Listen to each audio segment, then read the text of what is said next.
शिमला में गर्मा गर्म मैगी बेचने वाली के लिए आया दिल्ली के अमीर टूरिस्ट का रिश्ता। ईशानी के पिता जैसे ही सब्जियां बेचकर घर आते हैं तो ईशानी की माँ कहती है, आ गए जी आप सब्जियां बेचकर। आज सब्जियां अच्छी तरह बिकी या रोज की तरह कम ही बिकी? क्या बताओ करुणा, आजकल तो सब्जियों में कमाई हो ही नहीं रही है। जैसे तैसे मेरी कुछ सब्जियां बिक गई हैं और बची हुई सब्जियां तो दूसरे दिन खराब हो जाती हैं। पिताजी, मुझे लगता है कि अब हमें अपनी इनकम का कोई और तरीका ढूंढना चाहिए। हाँ बेटा, तू सही कह रही है, लेकिन शिमला के पहाड़ों में और कोई काम करना आसान भी तो नहीं है। वैसे भी इतनी ठंड पड़ रही है कि हम क्या करें, हमें समझ नहीं आता। माँ, आपको पता है मैं जब नए साल में घूमने गया था तो मैंने देखा कि हमारे पहाड़ों में जगह जगह मैगी के स्टॉल लगे हुए थे। शिमला में कितने सारे टूरिस्ट आते हैं और आपको पता है पहाड़ों में लोग मैगी खाना बहुत पसंद करते हैं, तो क्यों ना हम लोग भी मैगी के स्टॉल लगाएं। हाँ बेटा, मैगी बेचने का काम तो अच्छा है और उसमें कमाई भी अच्छी है, लेकिन कंपटीशन बहुत है। पहले से ही मैगी के इतने स्टॉल हैं, आखिर कोई हमारी मैगी क्यों खाएगा? पिताजी, मुझे याद है दादी माँ अपने हाथों से मसाले कूटकर मैगी में डालकर हमें बनाकर खिलाती थी। क्यों ना हम भी ऐसे ही हाथों से कुटे मसाले मैगी में डालकर बहुत टेस्टी मैगी बनाए। मुझे विश्वास है कि अलग तरह की मैगी लोगों को बहुत पसंद आएगी। वैसे ईशानी बात तो सही कर रही है और करके देखने में क्या बुराई है। वैसे भी जी आपकी उम्र हो रही है, अब आपके लिए इतनी मेहनत करके घूम घूम कर सब्जियां बेचना आसान भी तो नहीं है। ठीक है, कल कमल को पैसे देकर बाजार भिजवा दो। वो मैगी बनाने का सारा सामान, स्टोव और एक टेबल ले आएगा। कल ही हम मैगी का स्टॉल लगाएंगे। अगर हमारा मैगी का स्टॉल चल गया तो हमारे लिए अच्छी बात हो जाएगी। ठीक है पिताजी। और माँ, आप मुझे बता दो कि दादी माँ कैसे कैसे मसाले कूटकर मैगी बनाती थी। मैं सारे मसाले भी तैयार कर लेती हूँ। अब करुणा कमल को कुछ पैसे देकर बाजार भिजवाती है तो वहीं ईशानी को वो अलग अलग मसालों के बारे में बताती है। ईशानी उन सारे मसालों को इकट्ठा करके तवे पर भून लेती है और उसके बाद सिलबट्टे में कूटने लगती है और कूटते हुए कहती है, माँ, मसालों से कितनी अच्छी खुशबू आ रही है। इससे बनने वाली मैगी भी बहुत ही टेस्टी होगी, आप देखना। हाँ बेटा, तू सही कह रही है। ईशानी कूट पीट कर मसालों को डिब्बे में भर लेती है। अगले दिन सुबह वो लोग शिमला के पहाड़ों पर मैगी का स्टॉल लगा लेते हैं। सभी ने शिमला की ठंड से बचने के लिए ओवरकोट पहने हुए थे और साथ में गर्म टोपी भी लगा रखी थी। ईशानी ने स्टोव जलाया और मैगी बनाना शुरू किया तो वहीं कमल आवाज लगाने लगा, आइए आइए, गर्मा गर्म मैगी खाइए, हाथों से कुटे मसालों की खुशबू के साथ गर्मा गर्म मैगी का स्वाद लीजिए।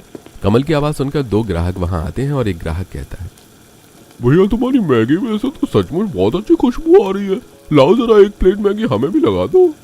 हाँ हाँ भैया, अभी लगा देती हूँ। ईशानी दोनों ग्राहकों को एक एक प्लेट मैगी लगा देती है। वो दोनों मैगी खाते हैं तब ग्राहक कहता है, अरे भाई, तुम्हारी मैगी में तो खुशबू के साथ साथ स्वाद भी बहुत अच्छा है। अब हम जब भी यहाँ आएंगे तो तुम्हारी मैगी जरूर खाएंगे। ग्राहक पैसे देकर खुश होकर चला जाता है और पैसे लेकर ईशानी भी बहुत खुश होती है और अपने परिवार वालों से कहती है, देखा माँ, हमारे ग्राहकों को हमारी मसाला मैगी कितनी पसंद आई। अब देखना, जल्दी ही हम इन पहाड़ों में मसाला मैगी वाले के नाम से मशहूर होने वाले हैं। कहते हैं ना, कभी कभी जुबान पर सरस्वती बैठी होती है तो वो बात पूरी हो जाती है। ऐसे ईशानी की बात भी जल्दी पूरी हो गई। ईशानी मसाला मैगी वाली के नाम से मशहूर हो गई और उसकी मैगी स्टॉल पर भीड़ लगने लगी। आज भी ईशानी अपने स्टॉल पर मैगी बनाकर ग्राहकों को दे रही थी, तभी एक औरत शोभना उसके पास आई और बोली, अरे बेटा, क्या तुम्हारा नाम ईशानी है? और क्या तुम ही वो मसाला मैगी वाली हो जो पहाड़ों में हाथ के कुटे पिसे मसाले वाली खुशबूदार मैगी बेचती हो? हाँ माँ जी, मैं ही ईशानी हूँ और मैं ही हाथों के कुटे पिसे मसालों से बनी मसाला मैगी बेचती हूँ। आप खाकर देखिए। ईशानी उस औरत को मसाला मैगी बनाकर दे देती है। वो औरत मसाला मैगी खाती है और कहती है, बेटा सचमुच तुम्हारी मैगी तो बड़ी ही स्वादिष्ट है और तुम भी बड़ी सुंदर और प्यारी बच्ची हो। शोभना के मुंह से अपनी तारीफ सुनकर और उसके घर वाले बहुत खुश होते हैं। ये तो थी ईशानी। अब आइए आपको दिल्ली ले चलते हैं, जहां मोहित अपने दोस्तों से बातें कर रहा है। बातों बातों में ही वो अपने दोस्तों से कहता है, यार इस बार तो न्यू ईयर में हम हर बार की तरह शिमला घूमने गए ही नहीं। मुझे तो शिमला के पहाड़ों पर ठंडी ठंडी वादियों की बहुत याद आ रही है। हम लोग शिमला चलने का प्लान करते हैं, तुम लोग बताओ कि कब चलना है शिमला। यार मोहित, तुझे तो पता है कि इस बार हमारे कॉलेज के एग्जाम लेट हो गए थे, इसलिए हम नहीं जा पाए। लेकिन तू चिंता मत कर, हम जल्दी शिमला घूमने का प्लान बनाते हैं। हाँ यार, पिछली बार की तरह इस बार भी खूब मस्ती करेंगे और खूब रील्स बनाएंगे। पिछली बातें करने के बाद मोहित अपने घर आ जाता है, जहां मोहित की माँ लड़कियों की फोटो देख रही थी। मोहित की माँ उसे देखकर कहती है, अरे आओ आओ मोहित बेटा, मैं तुम्हारा इंतजार कर रही थी। देखो पंडित जी ने कितनी सारी लड़कियों की फोटो भिजवाई और देखो ये लड़की तो बहुत ही सुंदर है, राधा नाम है इसका, बिल्कुल राधा की तरह दिख रही है। तुम इसे देखकर फाइनल कर लो तो कल ही हम इसे देखने जाएंगे। मोहित भी सोफे पर आकर बैठ जाता है और राधा की फोटो ध्यान से देखता है। उसके बाद कुछ सोचते हुए कहता है, ओहो माँ, देखो ना, इस लड़की की आंखें इतनी सुंदर नहीं है और ये बाकी लड़कियां भी कुछ खास नहीं लग रही हैं। इनमें से तो कोई मुझे लड़की पसंद नहीं आ रही है। अरे शिवानी, तुम्हारे बेटे को तो कोई लड़की पसंद ही नहीं आती। हर लड़की में ये कोई ना कोई कमी निकाल देता है। मुझे तो लगता है कि तुम्हारे बेटे की शादी इस जन्म में तो होने वाली नहीं है। कैसी बातें कर रहे हैं आप, चुप चुप बोलिए। कोई सपनों की शहजादी उसका भी कहीं इंतजार कर रही होगी। अब देखना यह है कि भगवान उससे मिलन कैसे करवाते हैं। अरे माँ, ये सब बातें छोड़ो और ये बताओ कि हम सब लोग शिमला ट्रिप पर चलें क्या? अभी वहां का मौसम भी बहुत अच्छा है। ऐसा करता हूँ, मैं पहले दीदी से पूछ लेता हूँ। ऐसा कहकर मोहित कोमल को फोन लगाता है और कहता है, कोमल दीदी कैसी है तू, और तेरा बेटा कैसा है? हाँ मोहित, मैं तो अच्छी हूँ। वैसे तुझे मिले काफी दिन हो गए, बता तू कब आ रहा है? दीदी मैं तो कह रहा हूँ कि तू यहाँ आ जा, हम सब मिलकर शिमला ट्रिप पर चलेंगे। वैसे भी मैं इस बार शिमला गया नहीं और शिमला का मौसम भी बहुत अच्छा है। सचमुच साथ चलेंगे तो बहुत मजा आएगा। मोहित जाना तो मैं भी चाहती हूँ, लेकिन तुझे तो पता है ना कि अभी मेरा बेटा छोटा है, तो मैं पहाड़ों में इतनी ठंड में नहीं जा सकती। इस बार तो अपने दोस्तों के साथ चला था, अगली बार हम सब साथ में जाएंगे। ठीक है कोमल दीदी, कोई बात नहीं, हम फिर कभी चलेंगे। बात करने के बाद मोहित फोन रख देता है और अपनी माँ को ये सारी बातें बताता है। ये सुनकर शिवानी कहती है, बेटा कोमल सही कह रही है। वैसे भी तुझे तो पता है कि पिछले कुछ दिनों से तेरे पिताजी की भी तबीयत ठीक नहीं है, तो तू अभी अपने दोस्तों के साथ शिमला घूम कर आ जा, अगली बार हम लोग साथ चलेंगे। और ऐसे ही मोहित अपने चारों दोस्तों के साथ शिमला ट्रिप प्लान कर लेता है और वो लोग शिमला के लिए निकल पड़ते हैं। शिमला पहुंचकर सभी एक होटल में रुकते हैं और उसके बाद फ्रेश होकर घूमने निकल पड़ते हैं। वो लोग शिमला के पहाड़ों में घूमते हैं, फोटोज क्लिक करते हैं, रील्स बनाते हैं। उसके बाद मोहित कहता है, यार मुझे बहुत भूख लग रही है, चलो कुछ खाते हैं। यार मोहित, शिमला में आकर पहाड़ों की मैगी नहीं खाई तो क्या खाया, चलो मैगी खाएंगे। हाँ यार साहिल, वो सामने एक बड़ा सा रेस्टोरेंट दिखाई दे रहा है, चलो वहीं चलकर मैगी खाते हैं। अब सभी लोग उस मैगी के रेस्टोरेंट में पहुंचते हैं। सभी लोग टेबल पर बैठते हैं और फिर मोहित वेटर को मैगी का ऑर्डर देता है। थोड़ी देर में वेटर मैगी लाकर सामने रख देता है, जिसे खाकर सुमित कहता है, यार पहाड़ों की मैगी का नाम तो बहुत सुना है, लेकिन ये मैगी तो बहुत ही फीकी दिखाई दे रही है। हाँ तू कह तो सही रहा है सुमित, लेकिन खाकर देखते हैं, क्या पता खाने में टेस्टी हो। अब चारों दोस्त अपनी अपनी मैगी खाने लगते हैं। मैगी खाकर सुमित कहता है, यार इस रेस्टोरेंट की मैगी तो बहुत महंगी है, लेकिन टेस्ट तो बिल्कुल भी अच्छा नहीं है। हाँ यार, बस जैसे तैसे इसे खाकर खत्म ही करना है। ऐसा कहकर सभी दोस्त मैगी खा लेते हैं और रेस्टोरेंट के बाहर निकल जाते हैं। फिर रेस्टोरेंट के बाहर ही खड़े होकर आपस में बातें करने लगते हैं। यार पहाड़ों की मैगी तो बहुत मशहूर होती है, लेकिन मुझे तो ये मैगी बहुत ही बकवास लगी। हाँ यार, मैगी खाकर बिल्कुल भी मजा नहीं आया। पीछे खड़ी एक औरत उन लोगों की बातें सुन रही थी। वो उनके पास आकर कहती है, बेटा पहाड़ों की मैगी सचमुच बहुत स्वादिष्ट होती है, लेकिन सही जगह पर जाकर खाना पड़ता है। ऐसा करो कि तुम लोग यहाँ से सीधे जाकर दाहिने मुड़ जाना, वहां पर एक बड़ी प्यारी सी लड़की मैगी का स्टॉल लगाती है। उसकी मैगी से दूर से ही खुशबू आती है। वो हाथों से कुटे मसाले डालकर मसालेदार मैगी बनाती है। तुम्हें वहाँ मैगी खाकर मजा ही आ जाएगा। अरे वाह चाची, आप सच कह रही हैं? तो ठीक है, फिर हम अभी वहां जाकर मैगी खाएंगे। उसके बाद सब निकल जाते हैं मैगी वाली के स्टॉल पर मैगी खाने। थोड़ी देर में सभी वहां पहुंच जाते हैं तो देखते हैं कि सामने मैगी के स्टॉल पर एक आंटी मैगी बेच रही हैं। ये देखकर मोहित कहता है, यार वो आंटी तो बता रही थी कि कोई सुंदर सी लड़की मैगी बेचती है, लेकिन यहाँ तो आंटी मैगी बेच रही हैं। शायद ये वो स्टॉल नहीं है जिसके बारे में वो आंटी बता रही थी, और मुझे यहाँ वहाँ की मैगी खाकर अपना मुंह का स्वाद और खराब नहीं करना है। हाँ यार मोहित, बात तो तू सच कह रहा है। हालांकि उन आंटी ने तो यहीं का पता बताया था, शायद हम गलत जगह पर आ गए हैं, चल वापस चलते हैं। यही सोचकर वो लोग वापस होटल चले जाते हैं। अगले दिन फिर से वो लोग इस रेस्टोरेंट के सामने से गुजर रहे थे, तभी शोभना उन्हें मिलती है और कहती है, अरे बच्चों फिर क्या हुआ, तुमने खाई पहाड़ों की असली मैगी उस सुंदर लड़की के हाथों से? नहीं आंटी, हमें तो वो स्टॉल मिल ही नहीं पाया। शायद हम सही जगह पहुंचे ही नहीं, क्योंकि जहां आपने बताया था वहां तो एक आंटी ने मैगी का स्टॉल लगाया था। हमें कोई भी लड़की नजर नहीं आई। अरे बेटा, हो सकता है तुम जिस समय पर गए हो वहाँ पर वो लड़की ना रही हो। दरअसल उस एरिया में मैगी का वही एक स्टॉल है। आज तुम लोग फिर से जाओ और वहाँ की मैगी खाओ। तुम हमेशा अपनी इस आंटी को याद करोगे। तो ठीक है आंटी, आज हम फिर जाकर देखते हैं।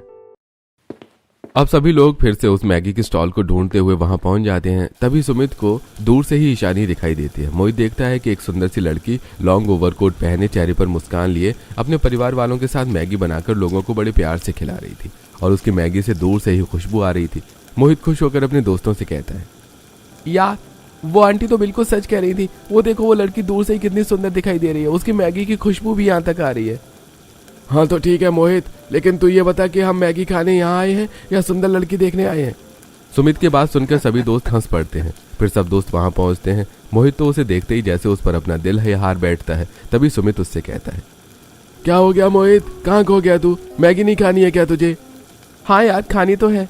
अब सुमित ईशानी को 5 प्लेट मैगी बनाने के लिए कहता है। ईशानी मुस्कुराकर उन लोगों के लिए 5 प्लेट मैगी बनाती है और सभी लोग मैगी खाते हैं। फिर विकास मैगी की तरफ देखते हुए इशारे करते हुए कहता है, यार सचमुच ये पहाड़ों वाली मैगी खाकर तो मजा ही आ गया। मोहित के दोस्त मोहित से बातें कर रहे थे, लेकिन मोहित उस लड़की को ही देखे जा रहा था। मैगी खाने के बाद सभी लोग अपने होटल वापस आ जाते हैं और रात को आराम करते हैं, लेकिन मोहित रात भर उस लड़की के ख्यालों में खोया रहता है। सुबह सभी लोग अपने बस से वापस घर आ जाते हैं। घर पहुंचकर मोहित अपने घर वालों को शिमला की सारी बातें बताता है और वो कहता है, माँ पता है, इस बार हमने एक लड़की के हाथों की बनी हुई मैगी खाई। माँ वो लड़की सचमुच बहुत ही टेस्टी मैगी बनाती है और दिखने में भी बहुत सुंदर है। अरे भाई, इस बार तो ये शिमला से ज्यादा उस लड़की की तारीफ कर रहा है। इसे पूछो कहीं अपना दिल तो नहीं दे आया उस लड़की को। अजी क्यों छेड़ रहे हैं मेरे बेटे को? आप चुप ही रहा कीजिए। वैसे बेटा, हमारे कॉलोनी के जो खन्ना साहब है ना, उनकी बेटी अमेरिका से पढ़कर लौट आई है, तो आज उसे चलकर एक नजर देख ले। अगर तुझे पसंद आ जाए तो हम तेरी शादी की बात पक्की कर देंगे। मोहित भी खन्ना साहब की बेटी को देखने के लिए हाँ कह देता है। शाम को सभी लोग खन्ना साहब के घर जाते हैं, जहाँ किरण सभी के लिए नाश्ता लेकर आती है। मोहित किरण को देखता है तो उसे किरण के अंदर ईशानी दिखाई देती है। वो किरण को ध्यान से देख रहा था, तभी शुभम शिवानी के कानों में धीरे से कहता है, लगता है तुम्हारे बेटे को खन्ना साहब की बेटी पसंद आ गई है। देखो उसे कैसे देख रहा है। शुक्र है भगवान तेरा, कम से कम मेरे बेटे को कोई लड़की तो अच्छी लगी। शिवानी ऐसे सोच ही रही थी कि तभी मोहित चौंक कर खन्ना साहब की बेटी से नजरें हटाता है और अपनी माँ के कान में धीरे से कहता है, माँ मुझे लड़की पसंद नहीं है, तुम घर चलो। और इस तरह एक बार फिर मोहित लड़की को रिजेक्ट कर देता है और वो लोग घर आ जाते हैं। तो वहीं दूसरी तरफ ईशानी के पिता ईशानी की माँ से कहते हैं, करुणा, अब तो हमारे मैगी का स्टॉल भी बहुत अच्छा चलने लगा है और भगवान की दया से कुछ पैसे भी इकट्ठा हो गए हैं, तो क्यों ना अब हम ईशानी के लिए कोई अच्छा सा रिश्ता देखकर उसकी शादी कर दें। ओ पिताजी, ऐसी भी क्या जल्दी है मेरी शादी करने की? बेटा तेरे पिताजी सही कहते हैं, अब तेरी भी शादी की उम्र हो गई। आखिर आज नहीं तो कल तुझे ब्याह कर अपने ससुराल तो जाना ही है। बस अब हम तेरे लिए रिश्ता देखना शुरू करेंगे। जहां एक तरफ ईशानी के रिश्ते की बात हो रही थी, तो वहीं दूसरी तरफ मोहित अपने दोस्त सुमित को फोन करता है और कहता है, यार सुमित, मुझे शिमला जाना है, चल फिर से शिमला चलते हैं। यार मोहित, क्या हो गया है तुझे? अभी 10 दिन भी नहीं हुए शिमला से वापस आए और तो फिर शिमला जाने को कह रहा है। भाई शिमला कोई पास में थोड़े ना है कि कभी भी उठ कर चले जाएं। खर्चा भी लगता है और समय भी लगता है, थोड़ा रुक कर चलेंगे यार। यार तुझे अपने पैसे और खर्च की पड़ी है, यहाँ मेरा सोना खाना पीना सब कुछ छूट गया है। अरे ऐसा क्या हो गया भाई? कहीं वो मैगी वाली लड़की तेरे दिमाग में ही तो नहीं रह गई? हाँ यार तू सही कह रहा है, मैं जब से शिमला से आया हूँ तब से उसे भूल ही नहीं पा रहा हूँ। देख यार, अगर तुम लोग मेरे साथ शिमला नहीं चले ना तो मैं अकेले ही शिमला चला जाऊंगा। अरे रिलैक्स यार, करते हैं प्लान। ठीक है, मैं सभी से बात करता हूँ। ऐसा करते हैं 2 दिनों के बाद निकलते हैं। और इसी तरह उन 5 दोस्तों की एक बार फिर शिमला ट्रिप पर जाने का प्लान बन जाता है। 2 दिनों बाद वो लोग शिमला ट्रिप के लिए निकल जाते हैं। शिमला पहुंचकर वापस उसी होटल में रुकते हैं और फिर शाम को सभी लोग ईशानी के स्टॉल पर पहुंचते हैं, जहां ईशानी अकेले ही स्टॉल पर मैगी बना रही थी। वो सलवार सूट के साथ एक रेड जैकेट पहने हुए थी और साथ में रेड कैप लगाए हुए थी। वो बहुत ही सुंदर लग रही थी। मोहित कहता है, सुनिए, हम लोगों के लिए 1-1 प्लेट मैगी लगा दीजिए। वैसे आपका प्यारा सा नाम जान सकता हूँ क्या? जी मेरा नाम ईशानी है। अपना नाम बताते हुए ईशानी सभी को मैगी दे देती है। तब मोहित मैगी खाते हुए कहता है, आपके हाथों की बनाई हुई मैगी तो सचमुच में बहुत जादू है। आप जितनी खूबसूरत हैं, मैगी भी उतनी ही अच्छी बनाती हैं। मोहित की बात सुनकर ईशानी मुस्कुरा देती है। मोहित और उसके दोस्त मैगी खाकर चले जाते हैं। अब अक्सर मोहित और उसके दोस्त कभी स्टॉल पर आकर मैगी खाते तो कभी ईशानी के स्टॉल के सामने खड़े होकर बातें करते। मोहित लगातार ईशानी को देखता रहता। अब ईशानी भी इस बात को समझने लगी थी और उसे भी धीरे धीरे मोहित अच्छा लगने लगा था। एक दिन ईशानी अपने घर पर परिवार के साथ बैठी खाना खा रही थी। तभी ईशानी के पिताजी कहते हैं, करुणा, मैंने लोगों से कुछ ईशानी के रिश्ते के बारे में बात की थी। आज मेरा दोस्त हरीश मुझे एक लड़के के बारे में बता रहा था। शिमला के पहाड़ों में ही उसका एक छोटा सा रेस्टोरेंट है। क्यों ना हम उस लड़के को चलकर देख लें। अगर वो हमें अच्छा लगे तो हम ईशानी का रिश्ता उससे तय कर देंगे। हाँ पिताजी, ये तो बहुत अच्छा है। दीदी शिमला में ही रहेंगी और जीजा जी के साथ रेस्टोरेंट चलाएंगी। फिर कभी कभी वो स्टॉल पर आकर हमारी मैगी भी बना दिया करेंगी। कमल, तुझे मेरी शादी से ज्यादा अपनी स्टॉल और अपनी मैगी की पड़ी है? नहीं दीदी, मैं तो बस। कमल की बात सुनकर सभी लोग हंस पड़ते हैं और खाना खाने लगते हैं। तभी ईशानी मन ही मन में सोचती है, वो लड़का तो आजकल मेरे स्टॉल के आसपास कितने चक्कर लगाता है। अब मुझे भी वो अच्छा लगने लगा है। क्या मेरी उससे शादी हो सकती है? अरे, मैं भी क्या सोचने लगी। मैं तो उसे अच्छी तरह जानती भी नहीं हूँ। पता नहीं वो कहाँ का है और क्या पता वो सिर्फ ऐसे ही मुझे देखता हो। मैं भी ना एक नंबर की बुद्धू हूँ। ऐसा सोचकर ईशानी खाना खाने लगती है। अगले दिन ईशानी फिर से अपने स्टॉल पर खड़ी मैगी बेच रही थी। तभी मोहित अपने सभी दोस्तों के साथ स्टॉल पर पहुंचता है और ईशानी से कहता है, सुनिए ईशानी जी, हम सबके लिए एक प्लेट मैगी लगा दीजिए। ईशानी मुस्कुराकर सभी के लिए मैगी बनाने लगती है। तभी कमल वहां आता है और ईशानी से कहता है, दीदी कल पिताजी कह रहे थे ना, उनके दोस्त हरीश के बेटे से तेरी शादी की बात चलाएंगे। आज मैंने हरीश अंकल के बेटे को देखा, देखने में बहुत अच्छा है। मैं, माँ और पिताजी उसके रेस्टोरेंट में गए थे। माँ को भी वो लड़का बहुत पसंद आया। अब तो जल्दी तेरी शादी पक्की हो जाएगी। कमल, तुझे दिखाई नहीं देता कि मैं मैगी बना रही हूँ? कहीं भी कुछ भी बोलने लगता है। चल चुप हो जा और मैगी बनाने में मेरी मदद कर। अब कमल मैगी बनाने में ईशानी की मदद करने लगता है। ईशानी मैगी बनाकर सभी को देती है। वो लोग मैगी खाकर होटल वापस आते हैं और तब मोहित अपने दोस्तों से कहता है, यार सुना तुम लोगों ने, ईशानी की शादी की बात चल रही है। हाँ, वो तो इसमें आश्चर्य की क्या बात है? जवान लड़की की शादी की बात उसके घर वाले करते ही हैं। यार विकास, तू समझ नहीं रहा है। मैं ईशानी से प्यार करता हूँ और अपने सिवा मैं उसकी शादी किसी और से नहीं होने दे सकता। हाँ, तो इसमें इतना परेशान होने वाली कौन सी बात है? तू घर चल और अपने परिवार वालों को ईशानी के बारे में बता दे। फिर उन्हें शिमला लेकर आ और ईशानी से मिलवा दे। उसके बाद रिश्ते की बात करके ईशानी से शादी कर ले। सिंपल। ठीक है, तो फिर मैं ऐसा ही करूंगा। चलो घर चलते हैं। मोहित अपने घर आ जाता है और अपने मम्मी पापा को सारी बातें बताता है। ये सब सुनकर मोहित की माँ कहती है, बेटा, मुझे तो ये सुनकर बहुत खुशी हुई कि तुझे शिमला की ही सही लेकिन कोई लड़की तो पसंद आई। कम से कम बहू घर लाने का मेरा सपना तो पूरा होगा। ठीक है, हम सब मिलकर शिमला जाने की प्लानिंग करते हैं और उस लड़की से तेरी शादी की बात फिक्स करते हैं। हाँ, ये तो ठीक है, लेकिन कोमल को भी फोन करके बुला लो। सब साथ में जाएंगे शिमला ईशानी के लिए रिश्ता लेकर। अब शिवानी कोमल को फोन करती है और उसे सारी बातें बताती है और कहती है, बेटा, तेरी भाभी को देखने के लिए चलना है, इसीलिए तू तैयार होकर जल्दी से आ जा, हम साथ चलेंगे। ठीक है माँ, मैं कल ही आ जाती हूँ। अगले दिन कोमल भी घर आ जाती है और जल्दी ही सभी लोग शिमला के लिए निकल जाते हैं। शिमला पहुंचकर वो होटल में रुकते हैं और फिर सब लोग तैयार होकर ईशानी के मैगी स्टॉल पर जाने के लिए निकल पड़ते हैं।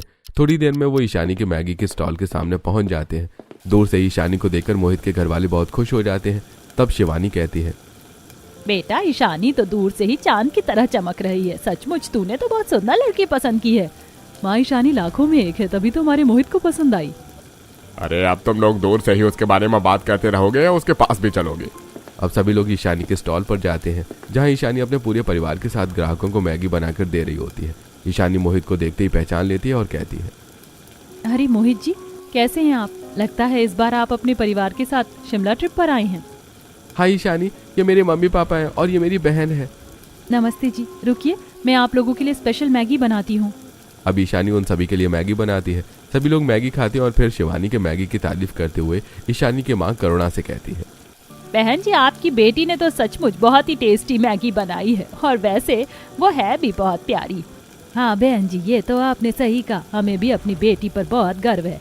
वैसे बहन जी, अगर आप बुरा ना माने तो मैं आपसे कुछ कहना चाहती हूँ। अरे बहन जी, इसमें बुरा मानने की क्या बात है? आप जो कहना चाहती हैं आराम से कहिए। बहन जी, मुझे आपकी बेटी के रिश्ते के बारे में बात करनी है। हाँ बहन जी, मेरी बेटी के रिश्ते के लिए हम लड़का तो ढूंढ रहे हैं। एक दो अच्छी जगह बात भी चल रही है। जैसे ही बात जमेगी हम उसका ब्याह कर देंगे। बहन जी, हम दिल्ली में रहते हैं और मोहित मेरा इकलौता बेटा है। आप तो इसे जानती हैं। 2-3 बार आपकी दुकान पर, आपके स्टॉल पर मैगी खाने आ चुका है। हाँ बहन जी, हम इसे जानते हैं। बड़ा ही प्यारा बच्चा है आपका। हाँ बहन जी, मैं अपने बेटे के लिए आपकी बेटी का रिश्ता मांगने शिमला तक आई हूँ। मेरे बेटे को आपकी बेटी बहुत पसंद आ गई है और आपकी बेटी से मिलकर तो हम सबको भी आपकी बेटी बहुत पसंद है। शिवानी की बात सुनकर करुणा हैरान रह जाती है और कुछ सोचने लगती है। थोड़ी देर बाद वो कहती है, माफ करना बहन जी, लेकिन हम शिमला में रहते हैं और यहाँ से दिल्ली बहुत दूर है। हम इतनी दूर अपनी बेटी की शादी कैसे कर सकते, और हम तो आपको जानते पहचानते भी नहीं हैं। ये सुनकर मोहित का तो जैसे मुंह ही उतर जाता है। मोहित मन ही मन सोचता है, हे भगवान, मुझे नहीं लगता कि मेरा ईशानी से रिश्ता पक्का हो पाएगा। लेकिन तभी शुभम कहता है, बहन जी, हम आपकी बात को समझ सकते हैं। आप हमें नहीं जानते और यह भी सच है कि दिल्ली शिमला से बहुत दूर है। लेकिन मेरे एक दोस्त हैं अनिमेश जी, वो यहीं शिमला में रहते हैं। वो यहाँ के एक प्रसिद्ध बिजनेसमैन है। मुझे विश्वास है कि आप लोग भी उन्हें जरूर पहचानते होंगे। क्या बताया? अनिमेश जी? अरे हाँ, वो तो यहाँ के बहुत ही इज्जतदार व्यक्ति है और मैं भी अक्सर उनके यहाँ पहले सब्जियां दिया करता था। वो मुझे भी बहुत अच्छे तरह जानते हैं, बल्कि मेरा तो उनसे बड़ा ही घनिष्ठ संबंध है। तो फिर भाई साहब देर किस बात की, आप उन्हें फोन लगाइए और उनसे हमारे बारे में पूछिए, आपको आपके सवालों के जवाब मिल जाएंगे। शिवानी की बात सुनकर विनोद अनिमेश जी को फोन लगाता है और सारी बातें बताते हुए कहता है, अनिमेश बाबू, ये लोग अपनी बिटिया ईशानी के रिश्ते की बात कर रहे हैं। आप बताइए, क्या यह रिश्ता करना हमारे लिए सही होगा? अरे भाई विनोद, तुम चिंता मत करो, मैं उन्हें बहुत अच्छी तरह जानता हूँ। बहुत अच्छे लोग हैं वो लोग, और मोहित तो बड़ा ही प्यारा बच्चा है। ट्रांसफर से पहले मैं वहीं रहता था और वो हमारे पड़ोसी हुआ करते थे। तुम ईशानी बिटिया की शादी निश्चिंत होकर मोहित से तय कर दो। बातें करने के बाद विनोद सभी लोगों को सारी बातें बताता है। तब शिवानी कहती है, बहन जी, अब तो आपके मन को तसल्ली हो गई होगी। चिंता मत कीजिए, आपकी बेटी को हम बड़े प्यार से अपने घर की बहू बनाकर रखेंगे और बहुत खुश रखेंगे। ठीक है बहन जी, अंधे को तो आंखें ही चाहिए होती हैं। हम ईशानी के लिए एक अच्छा रिश्ता ढूंढ रहे थे और मोहित से अच्छा लड़का हमारी बिटिया को और कहाँ मिलेगा। हमारी तरफ से ये रिश्ता पक्का समझिए। ठीक है बहन जी। भाई साहब, हम पास के ही होटल में रुके हैं। हमारे घर में भगवान का दिया हुआ सब कुछ है, हमें कुछ नहीं चाहिए। बस आप जल्दी से ईशानी और मोहित की शादी करवा दीजिए और हमारी बहू को विदा करके हमारे साथ घर भेज दीजिए। ईशानी के माता पिता इस बात के लिए तैयार हो जाते हैं। वहीं ईशानी भी बहुत खुश हो जाती है। अगले दिन मंदिर में ईशानी और मोहित की शादी हो जाती है और ईशानी के माता पिता उसे बड़े प्रेम से विदा कर देते हैं। मोहित अपने परिवार के साथ ईशानी को भी लेकर अपने घर आ जाता है। घर के दरवाजे पर ही ईशानी को रोकते हुए शिवानी कहती है, ईशानी बहू, तुम यहीं रुको, मैं अभी आरती की थाली और कलश लेकर आती हूँ। शिवानी आरती की थाली और कलश लेने अंदर जाती है। तब कोमल ईशानी से कहती है, देखो ईशानी, तुम्हारा भतीजा भी तुम्हें देखकर कितना खुश हो रहा है। कोमल की बात सुनकर ईशानी और मोहित एक दूसरे को देखकर मुस्कुराने लगते हैं। तब तक शिवानी कलश और आरती की थाली ले आती है। कलश को सामने रखकर शिवानी ईशानी की आरती उतार कर कहती है, ईशानी बहू, कलश गिराकर गृह प्रवेश करो। ईशानी दाहिने पैर से कलश गिराकर गृह प्रवेश करती है। वो अपने घर को देखकर बहुत खुश हो जाती है। ईशानी और उसका परिवार सोफे पर बैठकर एक दूसरे से बात ही कर रहे थे कि तभी मोहित के सभी दोस्त वहां आ जाते हैं और मोहित से कहते हैं, मोहित, शादी मुबारक हो, आखिर तो ईशानी भाभी को घर ले ही आया। भाई, प्यार तो ऐसा हो। ईशानी भाभी, आपने हम लोगों को पहचाना या नहीं? अरे भाई, अब शादी हो गई है, भाभी हमें क्यों पहचानेंगी? अपने कस्टमर को कौन याद रखता है? देवर जी, पहले आप लोग कस्टमर थे और अब मेरे देवर हो गए हो, और अपने देवरों को कोई नहीं भूलता। मुझे आप सब अच्छी तरह याद हैं। ईशानी की बात सुनकर मोहित के दोस्त खुश हो जाते हैं और इस तरह ईशानी अब मोहित के साथ खुशी खुशी दिल्ली में रहने लगती है और अपना जीवन गुजारने लगती है।